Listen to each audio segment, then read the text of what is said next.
Hello दोस्तों, नमस्कार। मैं रमाकांत रावत आपके अपने यूट्यूब चैनल बायोलॉजी स्टडी पर आपका स्वागत करता हूं। दोस्तों, आज जीव विज्ञान के कुछ महत्वपूर्ण प्रश्न लेकर आया हूं जो सभी प्रतियोगी परीक्षाओं के लिए बहुत ही महत्वपूर्ण हैं। तो दोस्तों, स्टार्ट करते हैं। हाइड्रा की नेमेटोसिस्ट किस कार्य के लिए महत्वपूर्ण है? ऑप्शन दिए गए हैं: स्वाद ज्ञान, रसायन संवेदना, शिकार पकड़ने में, शिकार को अचेत करने में। तो दोस्तों, जो नेमेटोसिस्ट होती है ये हाइड्रा है, और हाइड्रा जो है वो सिलेंट्रेटा संघ का प्राणी है, किसी आधार से लगा रहता है और इसके मुख के चारों तरफ इस प्रकार की जो संरचनाएं हैं वो निकली रहती हैं। ये इसका माउथ है, तो यहाँ इनको नेमेटोसिस्ट कहते हैं। इनके जो कोशिकाएं हैं इनके सिरों में नेमेटोसिस्ट पाई जाती हैं, जिनसे एक पदार्थ स्रावित होता है जो शत्रुओं को, जो शिकार होते हैं, उनको अचेत करने में महत्वपूर्ण भूमिका निभाता है। तो दोस्तों, इसका सही आंसर जो है वो डी रहेगा। दूसरे ऑप्शन पर चलते हैं। दूसरा जो प्रश्न है वो है पल्मोनरी शिरा। पल्मोनरी शिरा क्या काम करती है? पहला ऑप्शन है हृदय से शुद्ध रक्त फेफड़ों में ले जाती है, हृदय से अशुद्ध रक्त फेफड़ों में ले जाती है, फेफड़ों से शुद्ध रक्त हृदय में ले जाती है, या फेफड़ों से अशुद्ध रक्त हृदय में ले जाती है। तो दोस्तों, यहाँ पर इस टाइप से जो हार्ट है इसमें 4 चैम्बर होते हैं। ऊपर के आलिंद ये राइट ऑरिकल, दायां आलिंद, बायां आलिंद, दायां निलय और ये बायां निलय होता है। तो यहाँ पर जो पल्मोनरी शिरा होती है ये दोनों तरफ के फेफड़ों से निकलती है, और फेफड़ों में रुधिर का शुद्धिकरण होता है, मतलब उसमें CO2 के स्थान पर O2 उसमें मुक्त की जाती है, और इस प्रकार ये फेफड़ों से शुद्ध रक्त को कहाँ लाती है? हृदय तक लाती है। तो जो ऑप्शन होगा वो सी ऑप्शन इसका सही होगा। पल्मोनरी शिरा क्या काम करती है? फेफड़ों से शुद्ध रक्त को हृदय में ले जाने का काम करती है। और जो पल्मोनरी धमनी होती है ये अशुद्ध रक्त को हृदय से फेफड़ों में ले जाने का काम करती है, पल्मोनरी धमनी। चलते हैं नेक्स्ट क्वेश्चन की ओर। नेक्स्ट क्वेश्चन है स्वर तंतु किसमें होते हैं?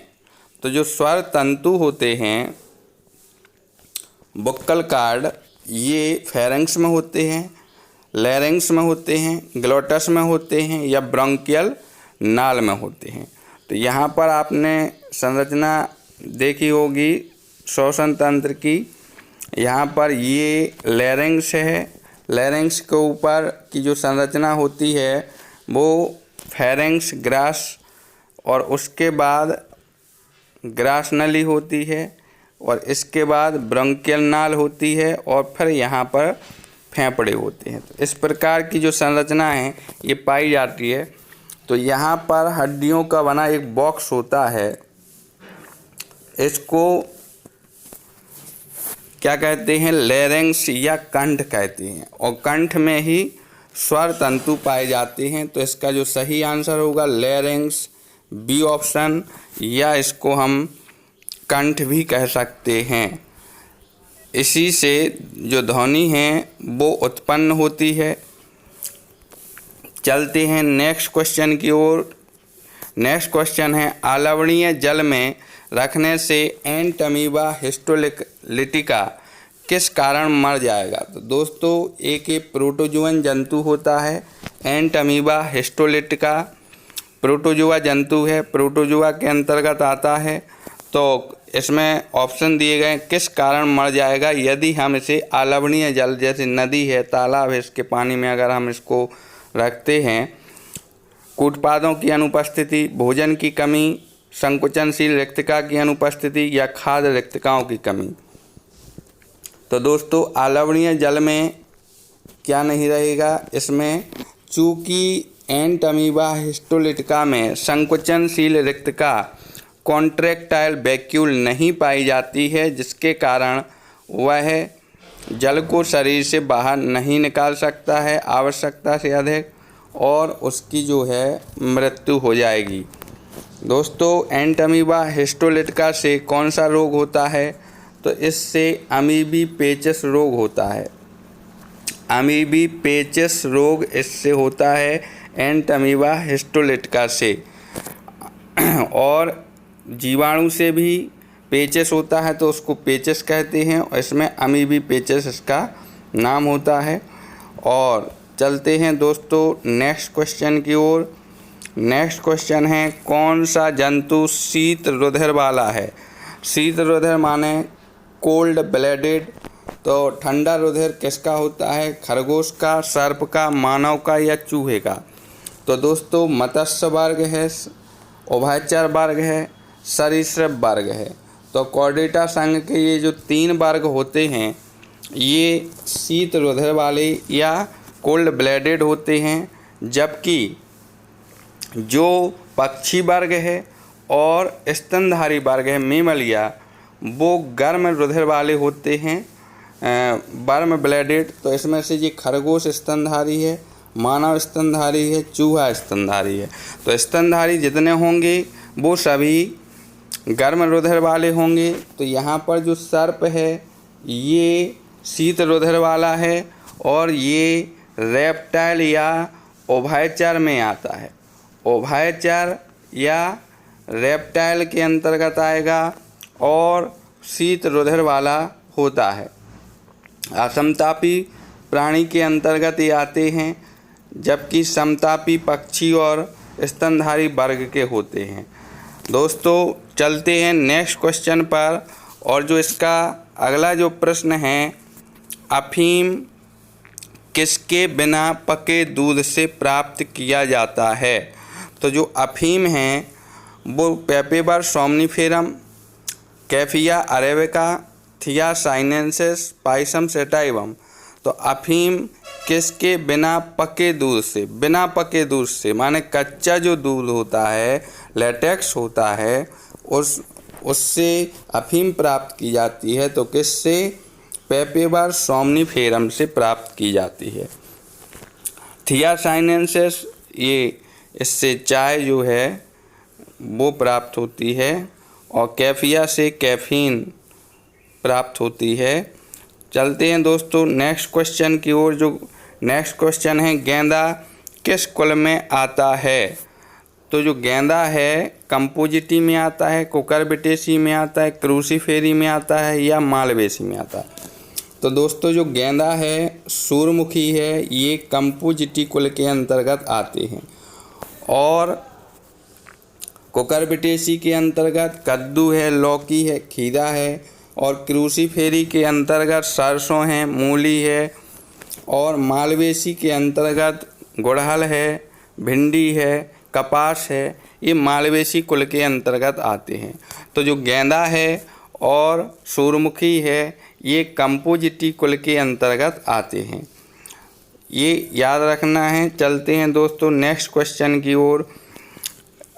नेक्स्ट क्वेश्चन है, 64 कोशिकाओं के बनने से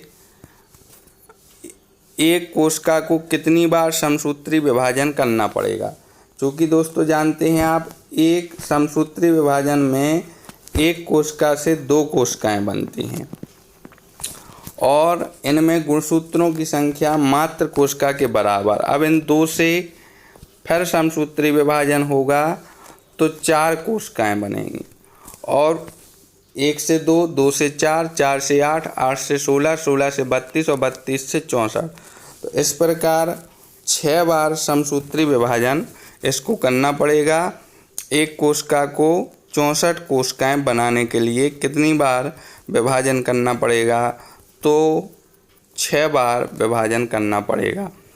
चलते हैं दोस्तों नेक्स्ट क्वेश्चन की ओर। जो नेक्स्ट क्वेश्चन है, अगर अगर प्राप्त किया जाता है। जो अगर है ये प्राप्त होता है किससे? क्लोरेला से, माइकोप्लाज्मा से, रेड शैवाल से, ऑसिलेटोरिया से। अगर जो है वो रेड शैवाल जेलिडियम से प्राप्त होता है, लाल शैवालों से अगर अगर प्राप्त होता है और इसका उपयोग विभिन्न प्रयोगों में किया जाता है। ये एक प्रकार की जेली टाइप की संरचना होती है। तो ये किससे प्राप्त होती है? ये लाल शैवालों से प्राप्त होती है। क्लोरेला हरा शैवाल है, माइकोप्लाज्मा से नहीं होती है। ऑसिलेटोरिया नीले हरे शैवाल हैं, ये ऑसिलेटोरिया है, इससे भी प्राप्त नहीं होता है। दोस्तों चलते हैं अपने 10वें क्वेश्चन की ओर। कौन सा पादप हार्मोन वृद्धि रोधक है, माने वृद्धि को रोकने का काम करते हैं? यहाँ पर कुछ पादप हार्मोन दिए गए हैं, जैसे इंडोल एसिटिक एसिड IAA। ये तो एक वृद्धि हार्मोन है जो कि ऑक्सिन कहलाता है, तो ये वृद्धि के अंतर्गत आता है। जिबरेलिन वृद्धि हार्मोन है, साइटोकाइनिन भी वृद्धि हार्मोन है। तो यहाँ पर एब्सिसिक एसिड जो बी ऑप्शन रहेगा, ये वृद्धि रोधक हार्मोन है। ABS इसको कहा जाता है। ABS या एब्सिसिक एसिड जो है वो वृद्धि रोधक हार्मोन होता है और वृद्धि को रोकने का काम करता है। चलते हैं दोस्तों अगले प्रश्न की ओर। वह है पौधा जिसमें बीज तो होते हैं परंतु फल नहीं लगते हैं, वो कौन सा है? साइकस, अमलतास, फाइकस या इनमें से कोई नहीं? तो दोस्तों जो साइकस है ये अनावृत बीजी पौधा है। जो पुष्पोद्भिद पौधे हैं वो या फेनेरोगैम्स हैं। फेनेरोगैम्स दो प्रकार के होते हैं, एक होते हैं अनावृत बीजी या इन्हें हम जिम्नोस्पर्म कहते हैं, और एक होते हैं आवर्त बीजी जिन्हें हम एंजियोस्पर्म कहते हैं। तो जितने भी जिम्नोस्पर्म हैं इनमें बीज तो लगते हैं, फल नहीं बनते हैं, लेकिन जितने आवर्त बीजी होते हैं एंजियोस्पर्म होते हैं उनमें बीज भी होते हैं और फल भी लगते हैं। तो अमलतास आवर्त बीजी है। फाइकस के अंतर्गत जैसे बरगद है, अंजीर है, गूलर है, ये फाइकस के अंतर्गत आते हैं, सभी आवर्त बीजी में आते हैं। और जो साइकस है, पाइनस है, ये अनावृत बीजी पौधे हैं, इनमें फल का निर्माण नहीं होता है। तो इसका जो राइट आंसर होगा वो होगा साइकस। चलते हैं दोस्तों नेक्स्ट क्वेश्चन की ओर। अरीय संवहन बंडल पौधे के किस भाग में पाए जाते हैं? पत्ती में, जड़ में, तने में या पुष्प में? दोस्तों जो संवहन बंडल हैं वो 3 प्रकार के होते हैं पौधों में। अरीय संवहन बंडल, संयुक्त संवहन बंडल और संकेंद्रीय संवहन बंडल। तो दोस्तों जो अरीय या रेडियल संवहन बंडल होते हैं इनमें जाइलम, फिर इसके बाद फ्लोएम, फिर जाइलम, फिर फ्लोएम, फिर जाइलम, फिर फ्लोएम और फिर जाइलम होते हैं। तो दोस्तों इस प्रकार xylem, phloem, xylem, phloem, xylem, phloem, इस प्रकार ये एकांतर क्रम में, अल्टरनेट क्रम में अलग अलग परिधि पर, अलग अलग त्रिज्या पर पाए जाते हैं। इसलिए ये अरीय संवहन बंडल रेडियल संवहन बंडल कहलाते हैं और रेडियल संवहन बंडल पाए जाते हैं जड़ों में।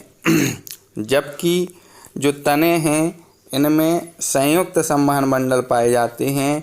इनमें जाइलम और जो फ्लोएम होते हैं, ये जाइलम और फ्लोएम एक ही त्रिज्या पर ऊपर नीचे स्थित होते हैं, इसलिए तने में संयुक्त संवहन बंडल पाए जाते हैं। याद रखना है दोस्तों रेडियल वास्कुलर बंडल किस में पाए जाते हैं? तो ऑप्शन रहेगा इसका बी, जड़ में। चलते हैं दोस्तों नेक्स्ट क्वेश्चन की ओर। नेक्स्ट क्वेश्चन है कैरियोप्सिस फल का उदाहरण है। कैरियोप्सिस जो फल है वो किस में पाया जाता है? तो ये पोस्त में, गेंदा में या गेहूं में या सरसों में? तो दोस्तों जो कैरियोप्सिस फल है ये ग्रैमनी कुल में पाया जाता है जिसके अंतर्गत गेहूं आता है।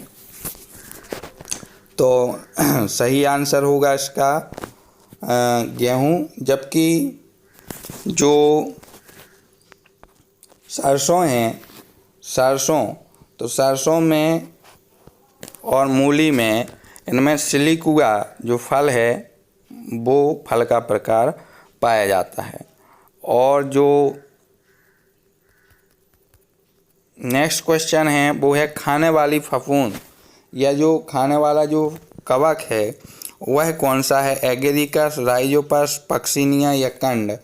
तो दोस्तों जो एगेरिकस है मशरूम, ये खाने वाला कवक कहलाता है। तो मशरूम या एगेरिकस खाने वाले कवक के अंतर्गत आते हैं। इसका सही आंसर होगा ए। चलते हैं दोस्तों अगले प्रश्न की ओर। पक्षियों की हड्डियां होती हैं, पक्षियों की जो हड्डियां होती हैं लचीली, कैल्शियम रहित, ठोस व मजबूत, छिद्रयुक्त, वायु से भरी हुई। तो दोस्तों पक्षी जो हैं वायु में उड़ने के लिए अनुकूलित होते हैं, इसलिए इनके शरीर के वजन को कम करने के लिए इनकी जो हड्डियां हैं वो एक तो छिद्रयुक्त होती हैं, दूसरी वो वायु से भरी रहती हैं, जिससे इनका जो शरीर हल्का बना रहता है और ये आसानी से उड़ सकती हैं। चमगादड़ के अंडे होते हैं मुर्गी के अंडों के बराबर या मुर्गी के अंडों से बड़े या मुर्गी के अंडों से छोटे या अंडे नहीं होती हैं। तो चमगादड़ दोस्तों स्तनधारी या मेमलिया वर्ग का प्राणी है और मेमलिया स्तनधारी जितने भी होते हैं ये बच्चे उत्पन्न करते हैं, ये अंडे नहीं देते हैं। तो ध्यान रखना है जो चमगादड़ है अंडे नहीं देती है। ऐसे कुछ स्तनधारी भी हैं जो अंडे देते हैं, तो उसके अंतर्गत आ जाएंगे एकेडना और प्लेटिपस। ये अंडे देने वाले स्तनधारी जंतु हैं। तो आपसे पूछा जाए कि कौन कौन से स्तनधारी प्राणी हैं जो अंडे देते हैं, तो एकेडना और प्लेटिपस। इसके अलावा जो दोस्तों व्हेल है, व्हेल भी आपके स्तनधारी प्राणी के अंतर्गत आते हैं और बच्चों को जन्म देते हैं। तो चमगादड़ अंडे नहीं देती है, बच्चों को जन्म देती है। तो इसका राइट आंसर होगा डी। चलते हैं दोस्तों नेक्स्ट क्वेश्चन की ओर। जीन का पृथक्करण होता है F1 पीढ़ी में, F2 पीढ़ी में, F2 पीढ़ी के युग्मक बनने में या F3 पीढ़ी में। तो दोस्तों आपने मेंडल के नियम पढ़े होंगे। जैसे अपन लंबे पौधे और बौने पौधों के मध्य क्रॉस कराते हैं, तो यहाँ पर जो F1 पीढ़ी है उसमें कैपिटल टी स्मॉल टी आ जाएंगी, ये कहलाती है F1 पीढ़ी।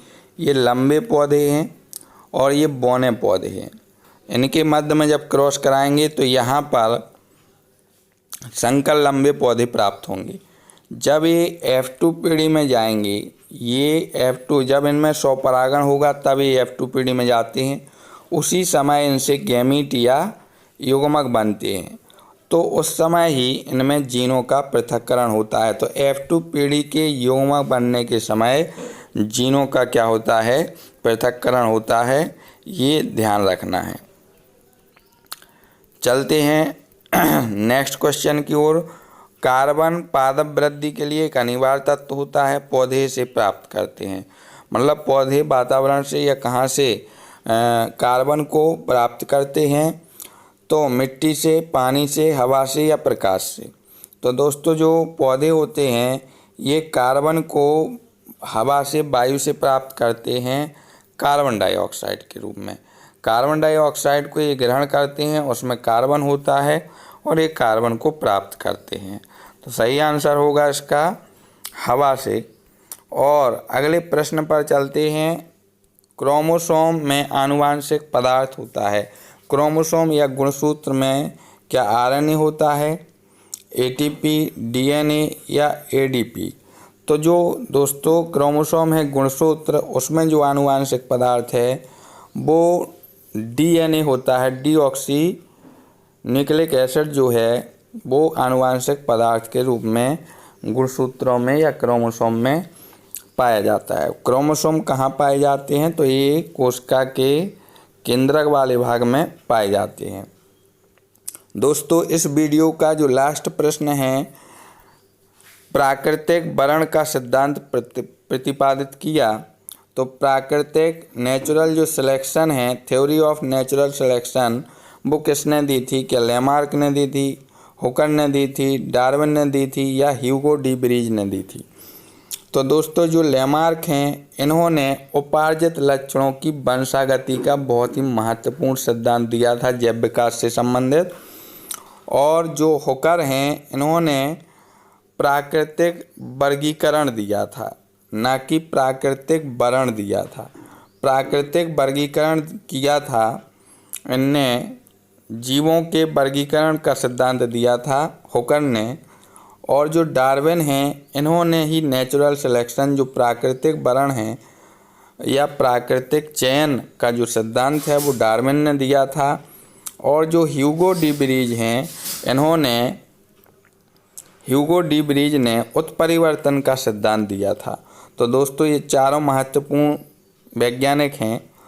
दोस्तों ये थे कुछ महत्वपूर्ण प्रश्न, और आशा करता हूं कि आपको वीडियो पसंद आया होगा। यदि वीडियो पसंद आता है तो आप इसको सब्सक्राइब करें और दोस्तों को अवश्य शेयर करें। और आपको जो भी प्रश्न, डाउट है, उस पर आप कमेंट कर सकते हैं और उसमें हम सुधार करेंगे। धन्यवाद। जय हिंद। वंदे मातरम।